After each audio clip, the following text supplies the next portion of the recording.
গত বছরের আগস্টে ছাত্র জনতার অভ্যুত্থানের মাধ্যমে পতন ঘটে বাংলাদেশের দীর্ঘ স্বৈরশাসনের। তার 4 মাস পরই একই বাস্তবতার মুখোমুখি হয় সিরিয়া। বিদ্রোহীদের আকস্মিক আক্রমণে অবসান ঘটে বাশার আল আসাদ সরকারের। তবে অভ্যুত্থানের পর বাংলাদেশের জাতীয় নির্বাচন নিয়ে দৃশ্যমান কোনো অগ্রগতি দেখা না গেলেও মাত্র 9 মাসের মাথায় সেটি করে দেখাচ্ছে সিরিয়া। অভ্যুত্থানের পর নতুন কর্তৃপক্ষের অধীনে প্রথম নির্বাচন দিচ্ছে সিরিয়া।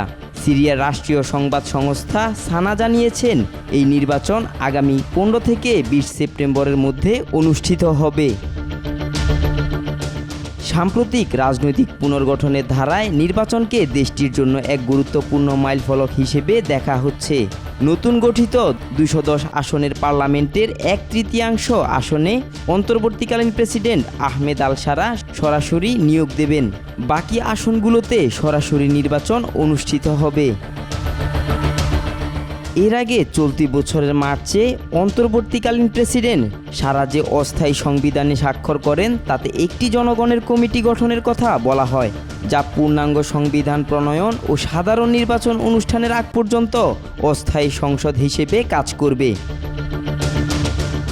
নির্বাচন প্রক্রিয়ায় নারী অংশগ্রহণ কমপক্ষে 20% নিশ্চিত করার পরিকল্পনা রয়েছে এবং পুরো নির্বাচনী কার্যক্রম আন্তর্জাতিক সংস্থার পর্যবেক্ষণে সংগঠিত হবে। নির্বাচিত আসনের জন্য ভোট নিতে প্রতিটি প্রদেশে একটি করে ইলেকটোরাল কলেজ গঠিত হবে। সিরিয়ায় এমন সময় নির্বাচনের ঘোষণা এলো যখন দেশ জুড়ে নতুন সরকার নিয়ে মতবিরোধ বাড়ছে। চলতি মাসের শুরুতে সুইদা প্রদেশে সাম্প্রদায়িক সহিংসতায় শত শত মানুষ নিহত হয়েছেন, যা দেশটির যুদ্ধোত্তর উত্তরণ প্রক্রিয়াকে বড় ধরনের চ্যালেঞ্জের মুখে ফেলেছে।